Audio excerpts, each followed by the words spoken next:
I want to talk about Islam for a moment because I think we are wise to be concerned about it. As you know, I'm concerned about religion in general, but I think we're wise to differentiate specific religious beliefs. And we are, I think, quite encumbered by political correctness and just frank confusion on this front. One problem is that we have this one word, religion, which names this truly diverse spectrum of fascinations and ideological commitments. And religion is a nearly useless term. It's a term like sports. Now, there are sports like badminton, and there are sports like Thai boxing. Okay, and they have almost nothing in common apart from breathing. Now, there are sports that are just synonymous with the risk of physical injury or even death. I mean, there's sports that are just synonymous with violence. Now, if you get injured playing badminton, you're just embarrassed.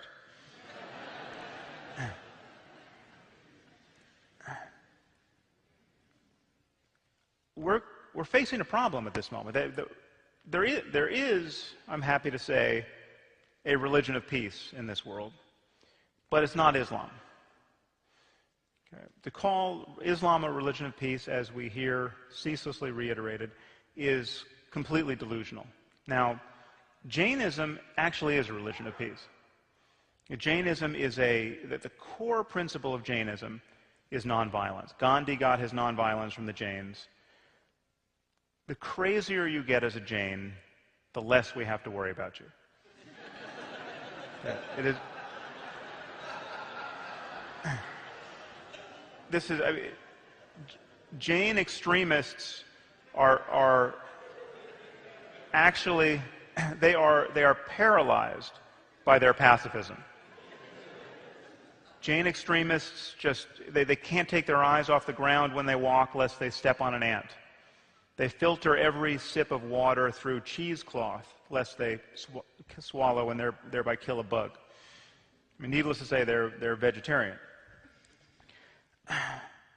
So the problem, notice, the problem is not religious extremism, okay, because extremism is not a problem if your core beliefs are truly nonviolent.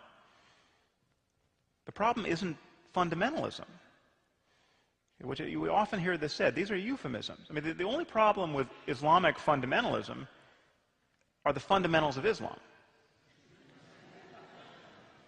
Now, we have Mullah Omar and Osama bin Laden and Khalid Sheikh Mohammed.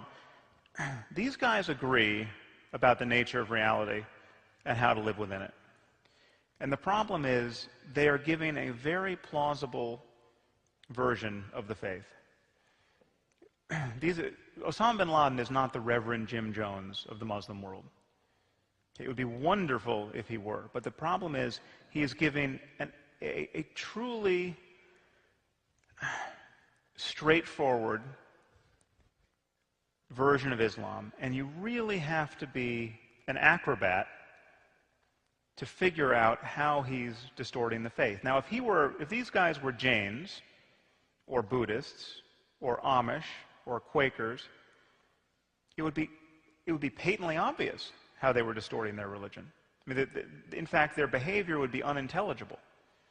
Okay? It is not obvious by the light of Islam, and this is just a fact we have to speak honestly about. And no one should be speaking more honestly about this and more volubly about this than moderate Muslims. Moderate Muslims have to find some way to grapple with this fact. But to say that Osama bin Laden is David Koresh is just a lie, and it's a dangerous lie at this point. Now, I just want to rehearse for you what these core beliefs are and what they entail. The belief is that Muhammad got the Quran directly from the Archangel Gabriel in his cave in the 7th century. And it is the perfect word, therefore, of the creator of the universe. I apologize for the cartoonish nature of this image of Muhammad, but quality images are difficult to come by at the moment. Now, the consequence is we have this single book, which is imagined to be the best book on any subject ever written, never to be superseded by any human effort at any point in the future. Now, this is a problem because this is a profoundly mediocre book. Okay? It is dangerous to say this. It is suicidal to say this as a Muslim. It is true. And we have to grapple with this fact. And the idea that this is the best book ever written on any subject can only be maintained in a kind of fantastical intellectual isolation. And this isolation has actually been achieved in the Arab world to an astonishing degree. Some of you probably have heard this fact, but the country of Spain translates more of the world's literature and learning into Spanish every year than the entire Arab world has translated into Arabic since the 9th century. Okay, that's scary. It's scary given that the contents of this book really offers precious little rationale for living in a sane and pluralistic global civilization. What it does give you a rationale for is ceaselessly worshiping the perfect being who has given you this mediocre book. And this is a photo of Muslims in Kashmir worshiping at a shrine believed to contain a single beard hair from the Prophet Muhammad.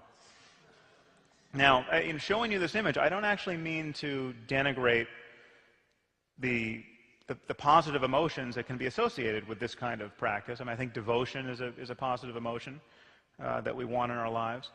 And I certainly don't mean to make light of how difficult life undoubtedly is for Muslims in Kashmir. But it seems to me patently obvious, given the challenges that they face and that we all face in creating a world worth living in, these people have something more important to do than worship the beard hair of a man who may well have been a schizophrenic.